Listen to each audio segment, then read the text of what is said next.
Hello and welcome to Economist Impact Sustainability Week. I'm Jonathan Birdwell, Global Head of Policy and Insights at Economist Impact, and I'm very pleased to be joined with Tonilyn Lim, Chief Programs Officer at UN Global Compact.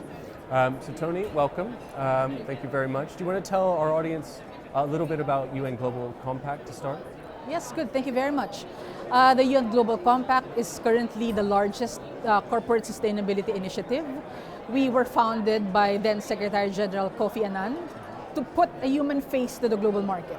Yeah, and our mandate now continues to be how we are able to harness the global collective impact of businesses by rallying them towards the commitment to the 10 principles of sustainability across human rights, across labor rights, across environment protection and governance. And we also, rally them behind delivering on the SDGs. And we do that through accountable and ambitious companies that are really driven towards making a positive change in the world. Okay. So this is our mandate, and this is how we have grown basically our participant base to like 22,000 companies, and more in terms of other civil society organizations that are also part of the Global Compact. Okay. Yeah. Excellent. And is this your first time at Impact Sustainability Week? It is my first time. I've actually joined the Global Compact only about 7 months ago. Okay. Yeah, but I've been in the UN system for quite some time. Okay. And so why did you decide to attend today? Very good question. I'm Chief of Programs. So for me, it's very important that I am abreast with what the business concerns are in terms of sustainability. How are we distilling the messaging across the UN, the SDGs, to what makes sense for the businesses? And therefore, convenings like this is very important also to amplify our own messaging. So opportunities to speak in panels would be an avenue for that, but certainly the networking that is provided here is also, opportunistic. From a programmatic perspective, again, to understand how businesses are looking at this big, global, the big global agenda that we have at the moment, yeah? And also because we understand that businesses have different challenges over time. So when we were set up before, businesses didn't have, geopolitics, didn't have, simultaneous wars happening, not so much on misinformation, disinformation, and lack of trust. So we now have to contextualize our programming across those concerns, business risks, and at the same time, what their priorities are for the current time. So that's why I think this is opportunistic to be participating here. Excellent. And it's our ninth annual Sustainability Week, a summit. Next year will be the 10th anniversary. Can I ask you to reflect a little bit on the past 10 years in terms of sustainability goals? What have been some of the main trends that you've seen over the past 10 years? And as you look to the next 10 years, what do you think we might see? Right. No, thank you for that. Incidentally, next year is also our 25th anniversary. So it's also a milestone year for the Global Compact. And as I already kind of alluded to earlier, the changing context in which businesses have to conduct their operations are very different from then to now. At that time also, we didn't have the science clear. There's so many uncertainties as to is anthropogenic, processes or anthropogenic activities actually contributing to climate change. We didn't have the science clear at that time. Technologies were not so available at the time. Solutions were not yet very well not that they are already now, but at least we're clearer on the availability of solutions now than before. So I would say also that, enabling businesses to advance on sustainability we are in a better position now than before. So over the past 10 years, how sustainability has been driven is through setting the global agenda, setting with businesses the plan for what kind of future we want for the world. What should sustainability look like when all hands are on deck from the perspective of private sector, civil society organizations, member states of the United Nations, and the international community, basically the United Nations and its partners. So before it was mainly for business, survival, compliance to regulations, but now it's really doing more positive impact. So beyond compliance, beyond just doing no harm, it's really now more for businesses to, with that understanding that it is imperative upon any private sector process or interest to also consider sustainability, people and planet at the heart of that. Yeah. So I want to focus a little bit on the Sustainable Development Goals as we look ahead, right? 10 years. Well, 2030 is the target, right? The Sustainable Development Goals. Where are we at? Are we on track for some? Where are we off track? What role can businesses play? Yeah. No, based on the most recent stock take, we are not in a good position, to put it that way. That's why urgent action is needed. Only 15% of the 140 targets that we have information about are on track. So 15% out of the 140 targets that are that we have information on, and near half, we are off track. Near half of the goals. And then also about 37%, nothing is happening. We are even regressing in some of them. So it's really not in a good position at the moment. But the SDGs, we believe, still remain as a good framework for businesses to align their operations towards sustainability. We are now focusing on where are the areas where businesses are best positioned to drive progress across the SDGs, because certainly for businesses, you cannot have, impact and look at impact across all in one go. You have to be opportunistic also. What are the high impact areas for you as a business? Where is it best to finance, basically? So we at the Global Compact, we have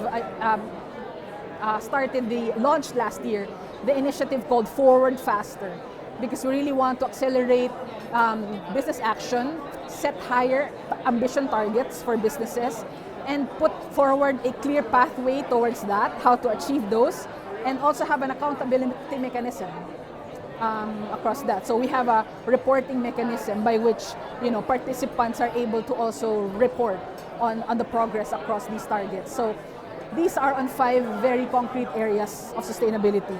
So the first is on climate action, gender, water resilience, living wage, and also sustainable finance. So very concrete areas. Those are the areas that you think businesses can have the most concrete impact?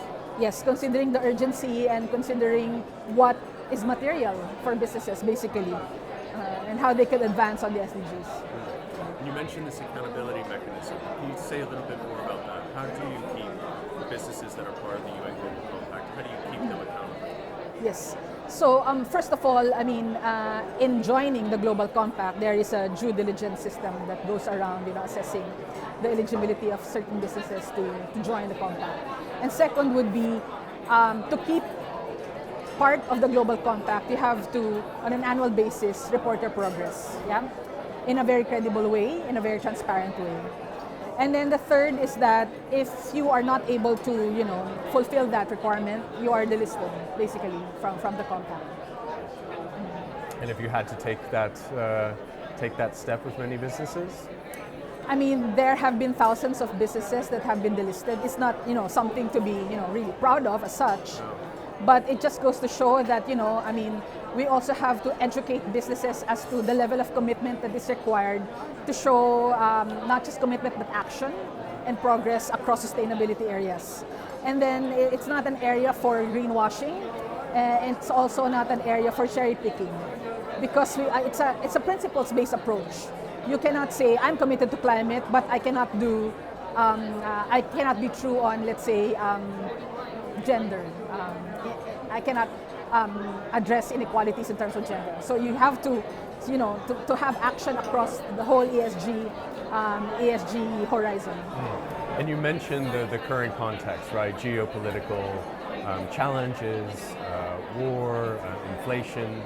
Can you talk a little bit more about how you sort of sought to kind of maintain the momentum for businesses to focus on sustainability amidst this more challenging context? Very good question. So, I think in spite of all this, businesses agree that action should be taken, investment should be made in the right places. And also, sustainability provides for them a strategic, framework for how to address or how to be more resilient. So, for example, the SDGs, encourage, engaging with supply chains, financing the supply chain, and gives also resilience across the supply chain in a way. And because of, as you know, because of the effects of geopolitics, supply chains have become more vulnerable. They have been disrupted.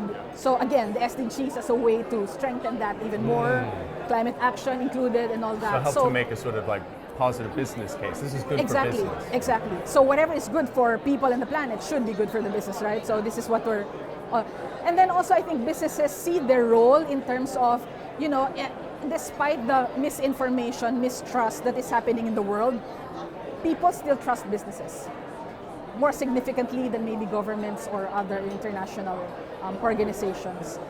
So that kind of position of business to have a responsibility and a leadership role in terms of showing that, you know, businesses care, they can act in a very responsible way, can actually, how do you say, build that momentum of increasing trust in the systems, and at the same time in building peace around the world in a way, by not, you know, being part of the operations that lead to this fractionation in the world. So, yes. So I want to ask a little bit about green skills. So we Economist Impact, we just published 2 reports actually on the topic of green skills. And I think there's sort of 2 parts to this. One is at the C-suite level, certain green skills that are required there to understand how to manage this transformation. And I wonder to what extent that is an area of focus for you, or you have, you know, you can comment on the extent to which the businesses have the right green skills, and then maybe answer that, and then I have a follow-up question. Yes, no, very, very important, the engagement of C-suite, CEOs and the C-suite kind of level, very important to engage.